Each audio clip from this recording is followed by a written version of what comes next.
Bienvenue à tous. Donc aujourd'hui c'est un jour de très bon augure. C'est un jour où on fait une adoration spéciale pour le Seigneur Shiva. Om Gano Timiram Dasyam Ganam Shalam Shalakoyo Shakshum Meditam Jena Taisme Shigulave Namaha Shvichetanyam Nubistam Stapitam Jena Bhutale Swayam Rupa Kadamayam Dadati Swa Padam Tikam. He Krishna Karuna Sindhu Dinabandhu Jagatpate Gopesha Gopekha Kanto Radha Kanto Namostute Tapta Kanchana Gorangi Radhe Vrindavaneshvari Prichabhanu Sute Devi Pranamami Hari Priye.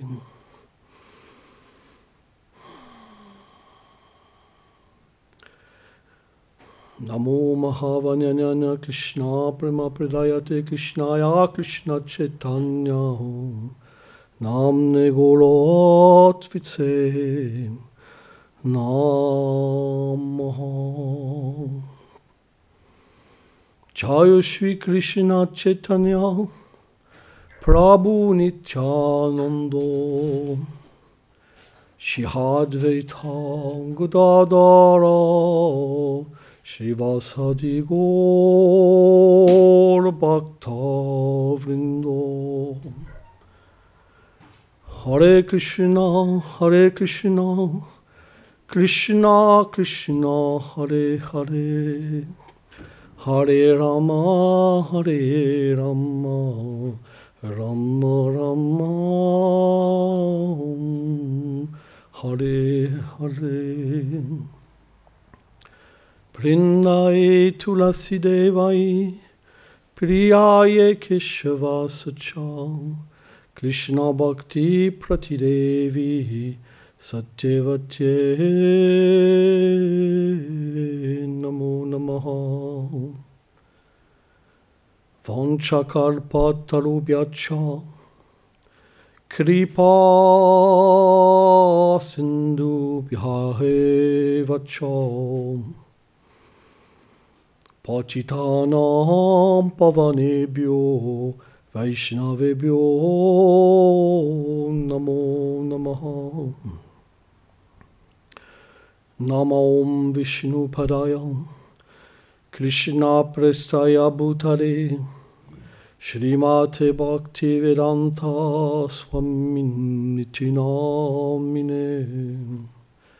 Namaste Sarasvati Deve Kauravani Pracharine Nirvishesha Sunyavadi Prachatya Dishantaline.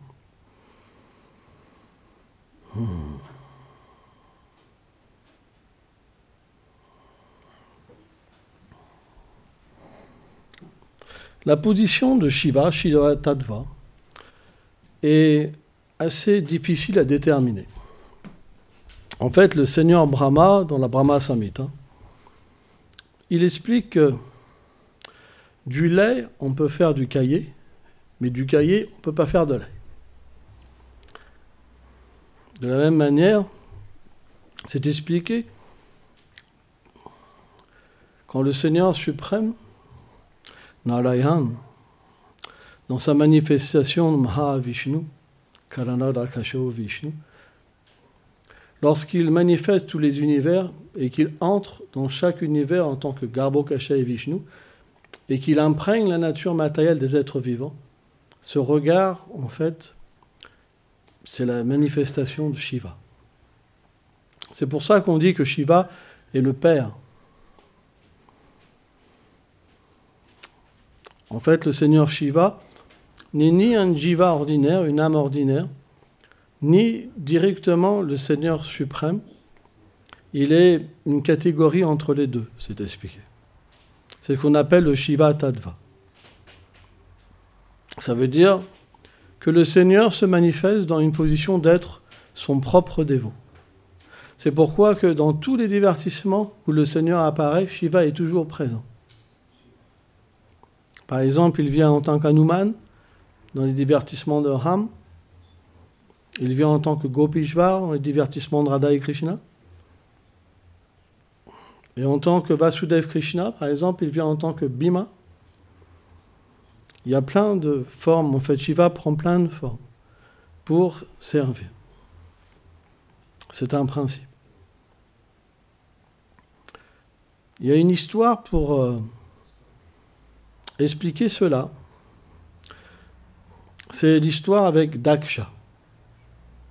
En fait, Daksha, c'est expliqué dans le 11e chant du Srimad Bhagavatam qu'il est un des fils principaux de Brahma.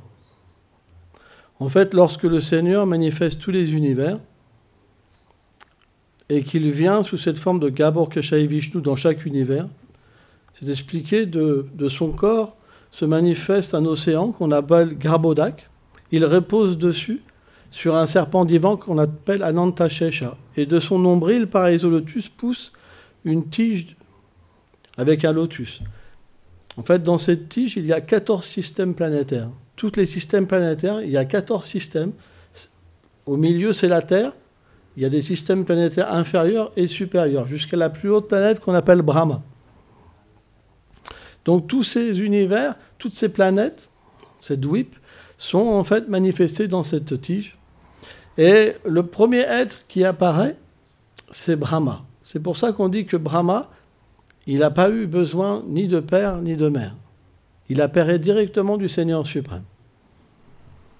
Alors, les Védas expliquent que Brahma n'est pas le Seigneur lui-même. C'est le jiva, l'âme la plus élevée de l'univers qui peut, dans la prochaine reconstruction de l'univers, parce que l'univers est créé et détruit dans un cycle sans fin. On voit que tout a un début et une fin dans ce monde. La durée de l'univers, c'est une expiration et une inspiration de Mahavishnu. Parce que quand il expire, tous les univers sortent. Quand il inspire, tous les univers entrent en lui. Donc la durée d'un univers, c'est une expiration. Alors pour calculer ça, on va faire un petit peu de chiffres. On prend, par exemple, l'âge de Kali, l'âge où on est, 432 000 années. Vous ajoutez 432 000 années, ça vous fait l'âge d'avant, Dwapara Yuga. Vous ajoutez encore 432 000 années à l'âge de Dwapara Yuga, ça donne le Treta Yuga. Et vous rajoutez 432 000 années au Treta Yuga, ça vous donne le temps d'un Satya Yuga. Les 4, vous multipliez par 1000, ça donne une journée de Brahma. Vous multipliez encore par 1000, ça donne la journée et la nuit. Vous multipliez par 30, ça donne un mois. Vous multipliez 30 par 12, ça donne une année. Et Brahma dure 100 années. C'est la durée d'un univers. Donc c'est extrêmement long. Mais ça représente pour le Seigneur qu'une inspiration et une expiration. Et en fait, dans chaque univers, il y a un Brahma, il y a un Shiva, il y a un Vishnu, il y a un Chandra, il y a Indra, Varuna, tous les différents demi-dieux, 33 millions de demi-dieux. Il y a des demi-dieux qui sont supérieurs, des demi-dieux qui sont inférieurs. Ce sont des êtres qui donc sont en charge de tous les éléments matériels. C'est les coordinateurs de l'univers. En fait. Ils ont des pouvoirs pour coordonner les choses. Par exemple, en ce moment, quand vous clignez des yeux, il y a même une personne derrière qui est là pour le clignement des yeux, pour la digestion, etc. etc. Tout est fait par... c'est très organisé, l'univers. Hein.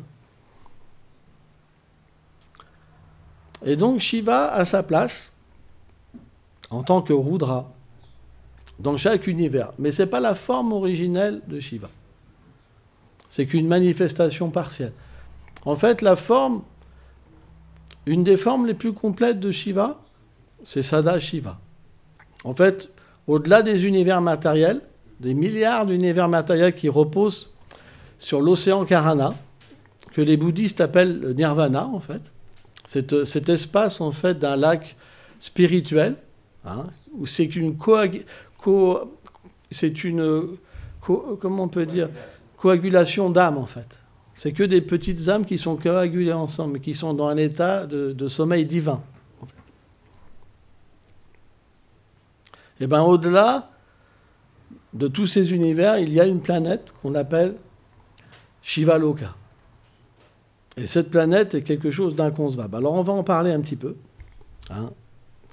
Mais d'abord, on va déjà expliquer qui est Daksha. Donc, quand le Seigneur, on l'a parlé, manifeste un univers, il manifeste Brahma en premier. Et de Brahma viennent différents fils, dont Daksha. Et ce sont des procréateurs. C'est eux qui vont procréer, en fait, à travers Brahma, à travers le Seigneur suprême. Les êtres vivants vont reprendre, selon leur vie passée, quoi, de la destruction universelle, ils vont reprendre toutes leurs activités. En fait, la matière est inerte, mais quand elle est injectée dans la matrice matérielle, les gens, en fait, les êtres vivants, le jiva, l'âme, hein, reçoit un corps, et selon ses désirs passés, fait remouvoir, en fait, l'univers. Là, en ce moment, par exemple, il y a une petite âme, hein, qui est nous-mêmes, le soi, et en ce moment, nous faisons mouvoir, en fait, la matière. Hein. On voit, par exemple, l'étape française, c'est pas fait tout seul. Par exemple, s'il y a une révolution, si on abolit tout, paf, on repart sur autre chose. Mais c'est juste une destruction, une reconstruction, constamment avec des petites âmes qui ont des désirs. Hein. Et donc, Daksha, c'est quelqu'un d'extrêmement puissant. Extrêmement puissant. C'est expliqué qu'il est comme un soleil, tellement qu'il est puissant. Et dans cette histoire-là, Daksha a pour gendre Shiva, puisque sa fille est Parvati. Hein, Parvati, alors c'est un peu compliqué les histoires védiques, c'est que Parvati, hein, représente le côté féminin de la création, l'énergie, la Shakti. Et Shiva, le Purusha, le mâle. Hein. Et donc, un jour, il y avait un grand sacrifice qui était organisé. Et Shiva était à côté de Brahma, puisqu'ils sont les demi-dieux principaux de l'univers. Parce que Brahma, lui, est en charge de la création, et Shiva, il est en charge de la destruction.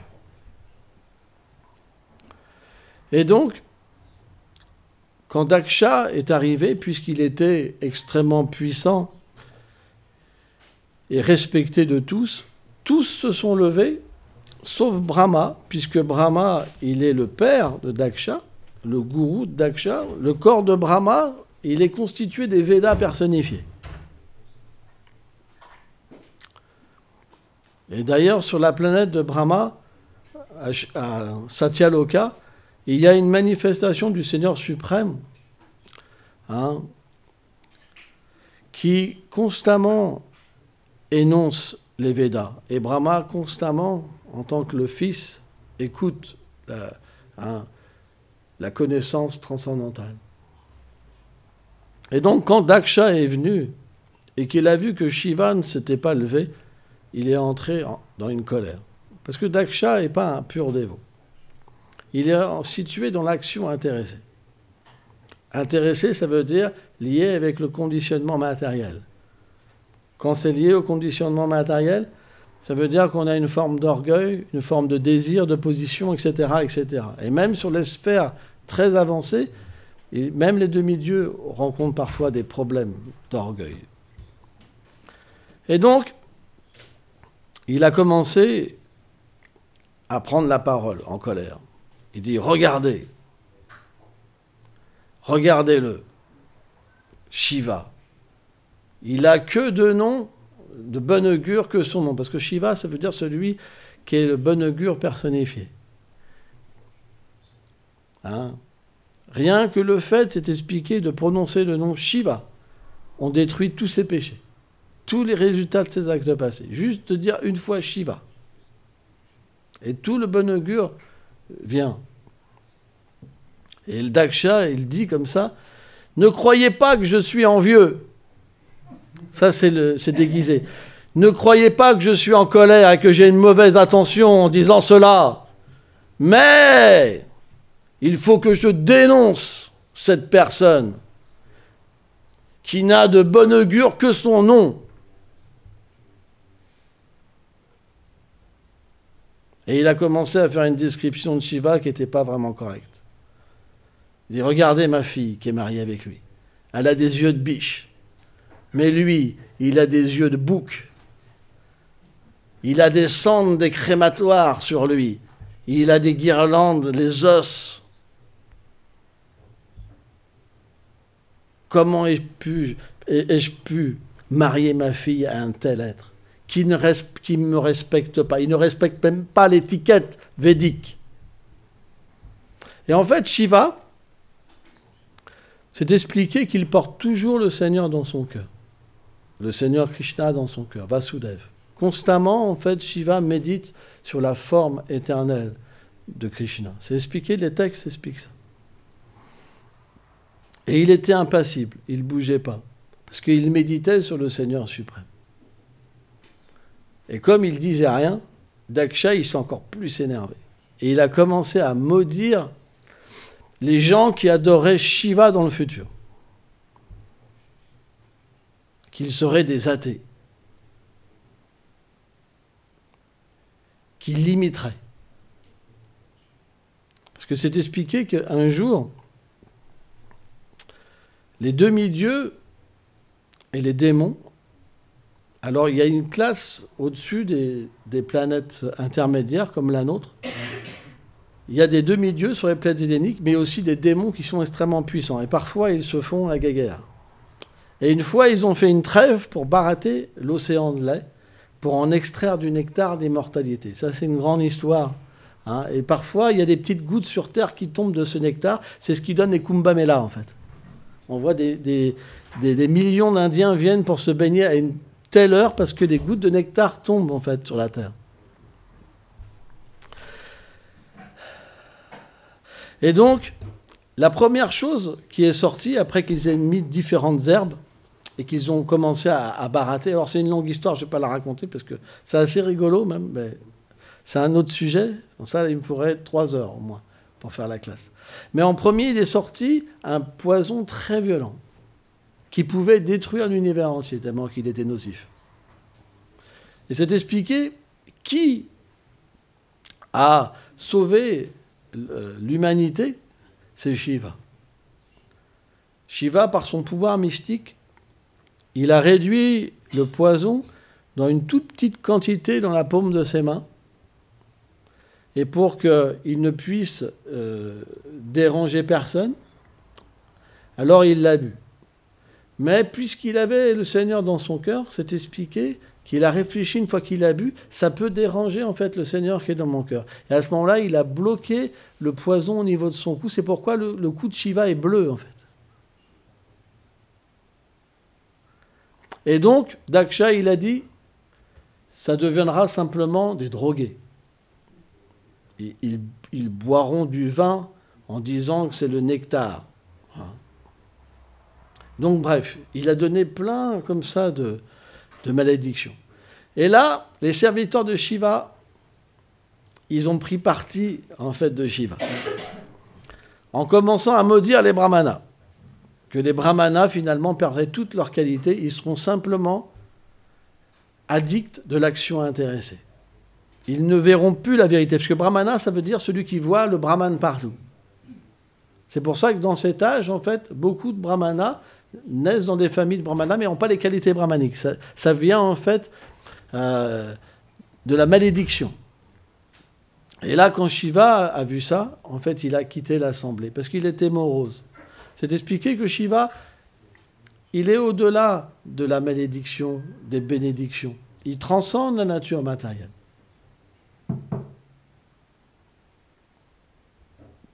Et donc, il a quitté l'assemblée. Et à ce moment-là, il y a eu une grande bagarre. Vraiment une grande, grande bagarre.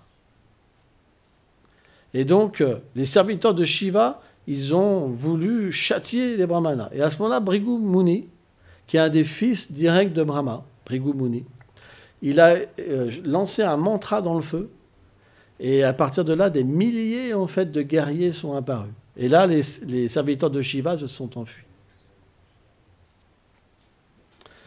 Et ils sont donc retournés dans cette demeure. Mais en fait, ce qui s'est passé, c'est que avant ça, la femme de Shiva, elle, voulait donc... Quoi ? Quand Shiva est revenu, sa femme, elle voulait absolument donc revoir son père. Et c'était un problème, parce qu'en fait, Shiva n'était plus accepté par son père Daksha. Et elle a commencé à dire à Shiva, ça serait bien que nous visitions ensemble mon père. Ça fait longtemps que je ne l'ai pas vu, je n'ai pas vu mes sœurs, etc., etc., etc. Mais Shiva lui dit, tu sais, aller dans un endroit où on n'est pas bien accueilli, c'est comme la mort. Quand on est mal accueilli par des ennemis, on ne ressent pas de destruction intérieure. Mais quand les êtres qu'on aime nous reçoivent mal et en plus nous rejettent, c'est comme la mort. Et c'est vrai. Si par exemple vos propres enfants vous rejetteraient, c'est une terrible flèche dans le cœur. Mais si quelqu'un que vous ne connaissez pas vous rejette, ça ne vous fait pas grand-chose. Donc il l'a prévenu. Il l'a prévenu que ce n'était pas une bonne chose. Mais c'est expliqué qu'elle était très attachée à revoir son père. Parce qu'une fille, elle affectionne particulièrement son père. Et elle est partie en désobéissant à Shiva. Et quand elle est arrivée donc, à l'arène du sacrifice, à ce moment-là, son père ne l'a pas accueillie. Et elle a commencé donc à critiquer son père en disant que comment c'est possible ? Shiva, le monde entier, l'univers entier le glorifie comme le plus grand des Vaishnavas, comme l'être le plus merveilleux. Comment c'est possible que seul toi est envieux, en fait, de Shiva ? Parce qu'en fait, tous qui étaient avec Daksha, il n'y en avait pas beaucoup, quand même, qui avaient pris parti de Daksha. Beaucoup avaient peur de Daksha. Et là, qu'est-ce qu'elle a fait ? En fait, je me repens que tu m'aies donné ce corps. Et je vais mettre fin à ce lien qu'il y a avec toi. Et alors elle s'est assise, et par des pouvoirs mystiques, elle a enflammé son corps. Elle a quitté son corps pour reprendre naissance comme la fille des Himalayas et reprendre Shiva comme époux. C'est des pouvoirs mystiques. Mais, pendant ce temps-là, quand Shiva il a appris ça, il est devenu vraiment en colère. Et il a pris une petite cheveu et il l'a jeté par terre avec un mantra. Et là, il y a un être énorme qui touchait le ciel qui est apparu. Monstrueux.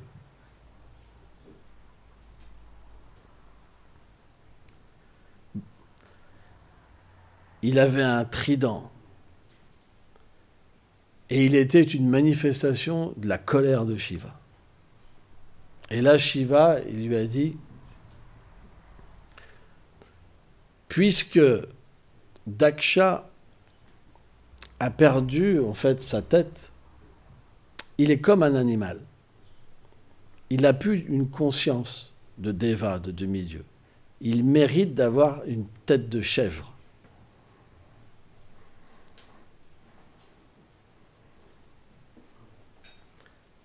Puisque Bhrigu, il a ri, il mérite que ses dents soient enlevées, etc., etc.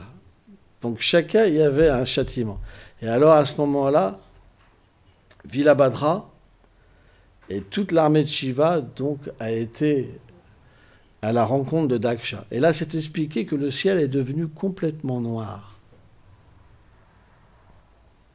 Tout était de mauvais augure. Et là, ils se sont dit, qu'est-ce qui se passe? Est-ce la destruction de l'univers qui arrive? Et à ce moment-là, quand Villabhadra il est arrivé, donc ils ont tout saccagé la reine de sacrifice. Il a coupé la tête de Daksha et ils sont repartis en fait dans le royaume de Shiva. Et là, Shiva était très en colère. Et c'est expliqué que Shiva, il peut être aussi vite en colère que aussi vite satisfait. C'est la nature de Shiva. Et donc, c'était un problème. Donc, les demi-dieux sont allés voir Brahma, parce que Brahma avait quitté aussi l'assemblée, il savait ce qui allait se passer. Il savait déjà le futur, Brahma. Donc, ils sont allés voir Brahma, les demi-dieux, pour savoir comment ils devaient faire. Et là, il a dit, d'accord, on va aller donc sur le mont Kailash, là où Shiva est présent, et on va demander son pardon. Donc, tous les demi-dieux sont venus au pied de Shiva. Et là, c'est expliqué, la planète de Shiva, c'est quelque chose de tellement beau, merveilleux. Il y a des lacs merveilleux. Les rochers, c'est des joyaux. Hein. Il n'y a pas de choses comme on voit des arbres impies, quoi. Tout est fait de joyaux, etc. Et il y a un arbre particulier, un arbre banyan. Il fait, alors si mes souvenirs sont bons, 90 km de haut et 130 000 km de large. Et sous cet arbre-là, tous les grands sages de l'univers méditent avec Shiva. Et il n'y a pas un bruit. Pas un bruit d'oiseau, rien. C'est le silence complet. Et c'est expliqué sur Shiva Loka, tous les sages de l'univers sont enseignés par Shiva pour atteindre la perfection spirituelle. Et donc, ils sont arrivés donc, dans ce moment de méditation. Et Shiva, dès qu'il a vu en fait Brahma, il a quitté sa méditation, il lui a offert ses hommages, des prières, et il a respecté chacun selon son rang. Hein? Donc il a quitté sa colère tout de suite. Et à ce moment-là, Brahma a glorifié Shiva, Indra a glorifié Shiva. Les Siddhas, ceux qui vivent sur Siddhaloka, les êtres au pouvoir mystique qui peuvent se déplacer de planète en planète, ont commencé donc à glorifier Shiva. Tout le monde a offert des prières à Shiva, et Shiva est devenu très satisfait. Donc qu'est-ce qu'il a fait? Il a dit, d'accord, je vais tout réparer. Mais Daksha, il ne peut pas avoir sa tête d'avant. Il devra avoir une tête d'une chèvre.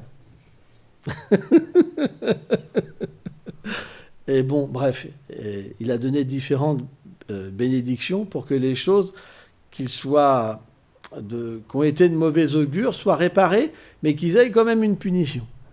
Et donc c'est expliqué que Daksha, il a pu reprendre vie avec une tête de chèvre. Shiva est descendu lui-même pour lui redonner la vie. Et il offrait des prières avec une tête de chèvre. C'était sa punition. Parce qu'il avait agi comme un animal. Mais il est devenu purifié. Et il a atteint de cette manière la perfection. Donc Shiva, c'est des histoires qui sont incroyables. Par exemple, il y a une histoire, je vais raconter 3 histoires. Une plus petite, là. Un jour, Shiva, il a entendu la flûte de Krishna. Et c'est expliqué que la flûte de Krishna, elle a un tel effet que ce qui est liquide, ça devient solide. Et ce qui est solide devient liquide. Ça veut dire qu'une pierre, elle fond, et la rivière, par exemple Yamuna, elle se solidifie, tellement que c'est puissant. C'est expliqué que même les demi-dieux, ils tombent de leur aéronef quand ils entendent. Même Brahma et Shiva, ils deviennent confus, parce qu'ils ne peuvent même pas comprendre une note de la flûte. C'est impossible. Et quand Shiva, il a écouté la flûte, il a été complètement attiré. Et Krishna était en train de se divertir sur la planète Terre. Donc il est arrivé sur la planète Terre. Et Krishna, à ce moment-là, il appelait en fait les gopis avec sa flûte. Parce qu'en fait, le Seigneur a une énergie interne Et cette énergie, elle se manifeste sous la forme de demoiselles qu'on appelle les gopis, qui sont son énergie interne. Et parfois, quand il vient sur un univers, il se divertit, et il appelle en fait les gopis avec sa flûte. Et Shiva a pu entendre la flûte. Et il était complètement attracté et désireux de goûter en fait le divertissement de danser avec Krishna. Donc il est arrivé sur la planète Terre, et Yogamaya, qui est la personnification de l'énergie du Seigneur, lui a dit non, non, tu ne peux pas avec un corps masculin participer à la danse avec Krishna, c'est pas possible. Il lui dit pour ça, il faut que tu ailles mendier la miséricorde à Vrindadevi. Vrindadevi est une autre manifestation de l'énergie interne de divertissement du Seigneur suprême. Et là, Vrindé lui dit, en fait, je vais te permettre d'avoir un corps de gopi. Mais il faut que tu te baignes au Manasa Sarovar. C'est un lieu particulier où il y a un lac particulier. Manasa Sarovar, alors je ne vais pas tout expliquer, mais bon, bref. Et là, donc, il s'est baigné, il est ressorti en tant qu'une jolie jeune fille. Mais le problème, c'est qu'il avait un troisième œil. C'est Shiva à trois yeux, en fait. Et donc, il a été introduit pour danser avec Radha et Krishna.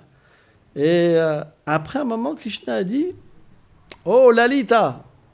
Lalita, donc, c'est une gopi. Il a dit « Je ne me sens pas satisfait comme d'habitude. Je sens qu'il y a un homme, c'est un divertissement, je sens qu'il y a un homme qui est là et qui me dérange. Vérifie que toutes soient des filles. » Et donc Lalita, elle a soulevé le voile de toutes les gopis et elle a vu juste une gopie avec trois yeux. C'était Shiva. Et donc elle retourne voir Krishna. Ben non, il n'y a que des jeunes filles, mais il y en a une qui a trois yeux. Il dit, apporte-la moi. Et là, Krishna, il savait que c'était Shiva. Hein. Il a dit, oh, il riait comme ça. Il dit, mais tu peux pas danser avec moi, c'est pas possible. Je t'ai accordé ça, maintenant c'est fini. Mais par contre, tu peux rester le gardien. Gopishvar. Et les gopis, je te donne cette bénédiction que les gopis te prieront pour atteindre cette perfection-là. Hein, donc on doit comprendre qu'un des rôles de Shiva, c'est de garder les lieux de divertissement du Seigneur pour qu'aucun intrus, aucune personne inqualifiée ne puisse déranger le Seigneur dans ses divertissements. Alors ça c'est un lila. Un autre lila qui est très excellent, qui est dans le 8e chant du Srimad Bhagavatam, c'est l'histoire de Mohini Murti. On a parlé du barattage de l'océan de lait tout à l'heure. Donc on va revenir à cette histoire. Et de ce barattage-là est apparu Mohini Murti. Et Mohini Murti est une déesse inimaginable. En fait, c'est le Seigneur lui-même qui prend une forme féminine. Et donc, le Seigneur Shiva avait entendu. Donc il a pu... il voulait voir mieux cette forme. Et donc il était sous cet arbre banyan, entouré de tous les sages de l'univers. Les 4 Kumaras, etc. Narada Muni. Et là, à ce moment-là, le Seigneur a manifesté un divertissement très spécial. C'est qu'il a commencé à venir sous cette forme-là. Il a commencé à jouer avec une petite balle et regarder Shiva furtivement pour le charmer comme ça. Et Shiva, dès qu'il a vu Mohini Murti, il a tout oublié. Tous les sages de l'univers étaient là. Uma, sa déesse, sa femme, était sur ses genoux et il a délaissé Uma. Il a commencé donc à aller vers le Seigneur suprême sous cette forme-là. Et donc, elle l'avait complètement ensorcelée, au point qu'elle se cachait derrière les arbres et que Shiva commençait à le suivre sous cette forme-là. Et il l'a amené en fait dans tous les lieux saints pour que tous les sages puissent voir Shiva comme ça, complètement attracté. Et une fois que le Seigneur avait fait tout ce divertissement-là, c'est expliqué qu'il s'est laissé attraper. Et là, Shiva a perdu sa semence au contact de Mohini Murti. Et cette semence est devenue l'or. En fait, l'or vient de la semence de Shiva. Et dès qu'il a perdu la semence, il a retrouvé sa conscience et le Seigneur est apparu dans sa forme originelle. Et en fait, le Seigneur lui a dit, en fait, tu ne peux pas être sous l'illusion matérielle. Ce n'est pas possible. Mais en fait, cette illusion, c'est simplement mon énergie de divertissement. Hein? Et en fait, Shiva donc a offert des hommages à son Seigneur Narayan, hein, comme le Seigneur de sa vie. Donc, en ce jour de Shiva, c'est un jour de très bon augure. Mais on ne devrait jamais prier Shiva pour des biens matériels. Shiva peut combler tous les désirs, mais il peut faire que nous devenions des Vaishnavas. Parce que lui-même est un Vaishnava. Quand on l'adore, en fait, dans sa position, en tant qu'un Vaishnava, on peut recevoir de Shiva le pur amour de Dieu. C'est pour ça qu'en tant que Vaishnava, on adore Shiva. Mais jamais comme un dieu indépendant. Jamais. Le Padma Purana explique que si on met le Seigneur Shiva au même niveau que le Seigneur Narayan, on commet aparad. Aparad, ça veut dire je ne vais pas le dire. Aparad, ça se traduit par offense, mais ça veut dire qu'on ne peut pas atteindre la perfection. Parce qu'on n'adore pas la personne dans sa position réelle. Shiva n'est pas indépendant. Lui-même, quand il prie en fait le Seigneur, il dit simplement qu'il prend cette référence, il dit qu'on est comme des bœufs en fait, avec un anneau dans le nez. Et tu es là pour nous en fait dicter ce que nous devons faire.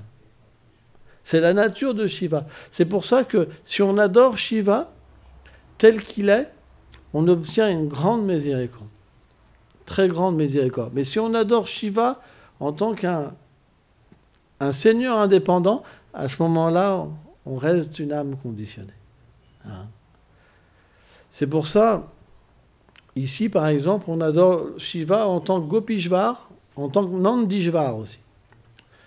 À Vrindavan, quand le Seigneur Krishna apparaît, en fait, Shiva apparaît sur différentes formes, et une des formes, c'est une colline spéciale qui s'appelle Nandishvar.